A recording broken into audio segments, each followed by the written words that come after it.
Bonsoir. Bonsoir. Clélia Ventura, donc vous êtes la fille de Lino Ventura et vous publiez chez Robert Laffont un livre qui s'appelle Lino, tout simplement.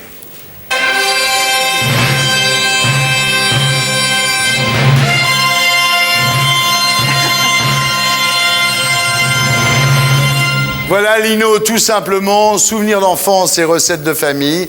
Alors c'est à la fois une lettre à votre père, Lino Ventura, pour lui dire qu'il vous manque, et puis qu'il vous manque lui et sa cuisine. Vous dites peu de souvenirs d'avec mon père, qui n'est pas une vague odeur de persillade, d'huile d'olive et de tomates fraîches.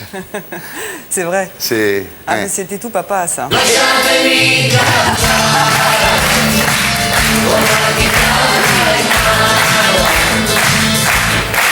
Alors voilà, vous parlez de votre père, vous parlez de votre grand-mère. Grand-mère, ça se dit nonna en italien. Nonna. Nonna, oui, Nonna. Voilà, elle s'appelait Louisa, mais vous l'appelez nonna.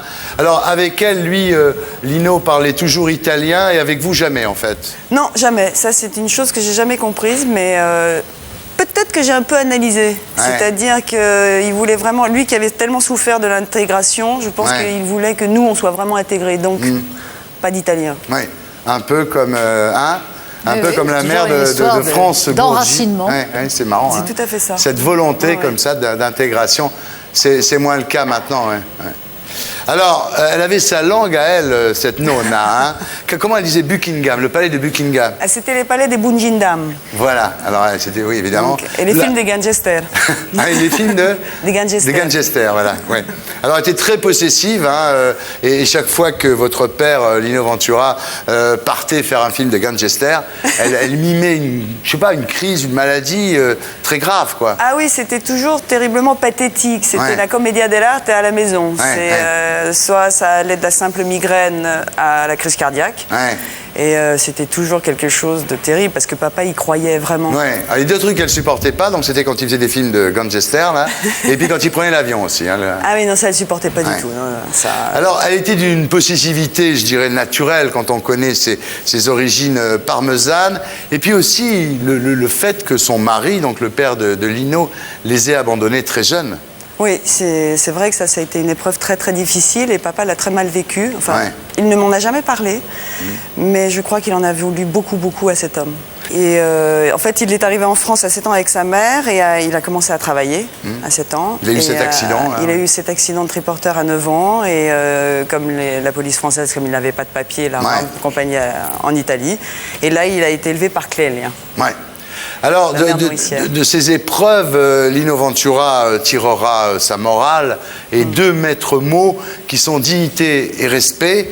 Alors, il était incroyable, ce Lino Ventura, parce qu'il était comme ça, quoi. C'est-à-dire que, par exemple, il faisait la cuisine, on va en parler, il laissait jamais une cuisine sale, quoi. Il nettoyait la cuisine quand il avait fini. Ou quand il allait dans un hôtel, il nettoyait la baignoire avant de partir. Complètement. Ça, Ouais. c'était des principes qu'il avait et jamais il aurait dérogé à cette règle-là. Ouais.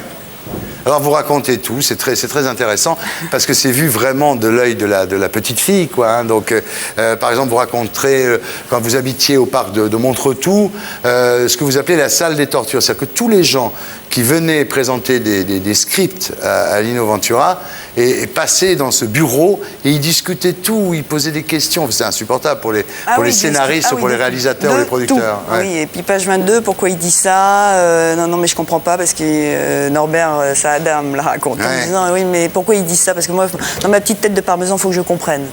Voilà. Alors il discutait tout, mais quand il avait, une fois qu'il avait accepté, quand il commençait à tourner, après il disait plus rien, quoi. Oui, d'ailleurs, tout le monde avait hâte de commencer à tourner. Ouais, parce il qu'une arrêtait, fois sur le de plateau, discuter, oui. Voilà. Non, mais c'est vrai que tout ce que vous dites, ça explique très bien le personnage. Alors, vous racontez les déjeuners, évidemment, dans cette maison. Alors, vous étiez obligé de faire tout Paris en mobilette pour aller chercher oui. J'en ai fait des kilomètres. les ingrédients. Ah oui, pour aller chercher le jambon là, le pain là, enfin bon, tout était, la viande ailleurs. Ouais. Bon, c'était tout un périple. Ouais. Et alors, il recevait beaucoup de gens, et un soir, vous surprenez une discussion entre Jacques Brel et votre père. Vous êtes là, vous êtes un petit peu caché. Et Brel dit à votre père, en fin de compte, c'est quoi une femme pour toi? Et Lino répond, c'est un homme qui pleure de temps en temps. Ouais. Et ça m'a beaucoup marqué. Ouais. Moi, ça m'a, en tant que femme, je me suis dit, bah, d'accord, alors on a le droit de pleurer. C'est vrai qu'on a la force des hommes, mais on a aussi le droit de pleurer. Alors, vous racontez les vacances au Cap Ferret, dans cette maison, le Crap d'Or, la pétanque, qui était très mauvais joueur. Hein. Oula. Un peu comme ça. Je vais lui montrer qui c'est Raoul. Aux quatre coins de Paris qu'on va le retrouver éparpillé par petits bouts façon puzzle. Et puis alors, les vacances dans la maison en Anjou, parce que pendant la guerre, ce que je ne savais pas, c'est que votre père était obligé de se cacher parce qu'il était italien, donc évidemment, il était... C'était kafkaïen. Ouais. Parce qu'il était recherché par la police française, il était recherché par les Allemands, il était recherché par les Italiens parce qu'il était déserteur. Donc il a fait tout un périple pour finir à Barassé, parce que c'était voilà, une maison Barassé, en voilà. Anjou, donc c'est là. Et après la guerre, il était allé là-bas, il a racheté la maison, ils l'ont arrangée. Et donc vous racontez les vacances d'été là-bas. Vous dites que c'était très difficile d'éviter la cuisine, parce que le matin, quand on se levait pour aller à la piscine, il fallait éviter la cuisine, parce que lui était déjà installé, il réquisitionnait toute la famille pour faire les plats, quoi. Un petit peu, mais même s'il ne nous réquisitionnait pas, si vous voulez, on était de toute façon réveillés par le bruit du couteau. Alors forcément, la grasse patinée, c'était pas terrible. Alors il y avait le vin, alors la grande épreuve du vin, le vin était servi en carafe de 6 litres, c'est une espèce d'examen de passage parce qu'il fallait être capable de tenir la carafe de 6 litres à bout de bras. Oui, et puis je peux vous dire que c'était pas évident, parce que vu les têtes que j'ai vues, faire ça une tablée de 18 personnes, c'est pas évident quand même. Vous regrettez de ne pas lui avoir plus parlé? Ah oui, énormément. En tant que femme. Je suis désolée. Vous dites que c'était difficile de lui parler parce que c'était un silencieux. Oui, parce que c'était quelqu'un... Oui, c'était pas quelqu'un d'un abord facile. Ouais. Mais comme tous les pères, je crois. Ouais. Vous allez lui parler ce soir. On va faire l'interview Dis donc Gamine.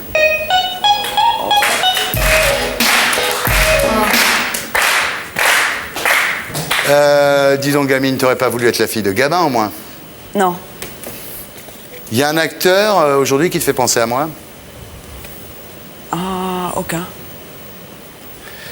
Il paraît que tous les jeunes connaissent les tontons flingueurs par cœur. Ça te rend fier? Non, pas particulièrement. Tu touches des sous sur les DVD qui sortent ou pas? Non. Et sur le lino? Sur le lino. Sur quel lino? Sur le lino, Léum, Clélia. Oh là là, d'accord. Oh là, ouh. Dis donc Gamine, tu m'en veux de t'avoir appelé Clélia? Ah non. Je suis désolé, je t'ai bourré.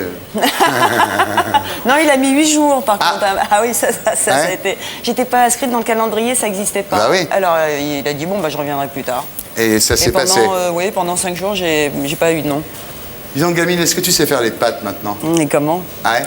Oui, ça, j'en suis fière. T'as peur de me ressembler en vieillissant? Non, du tout. Au contraire. Il y a des choses que tu aurais aimé me dire? Plein. Sur les hommes, sur la vie, sur plein de questionnements sur tout. Pourquoi tu me parlais pas? Bah parce que t'étais pas facile. Ah. Dis donc, Gamine, ça te fait pas chier de devoir me parler à travers Ardisson? J'aurais adoré que papa me parle comme ça, en tout cas. Je pourrais être ton père. Hein. Clélia Ventura, Lino, tout simplement. Chez Robert Laffont, mesdames et messieurs. Et pour être sûr de ne rien rater de Inarditube, abonnez-vous et mettez un pouce bleu.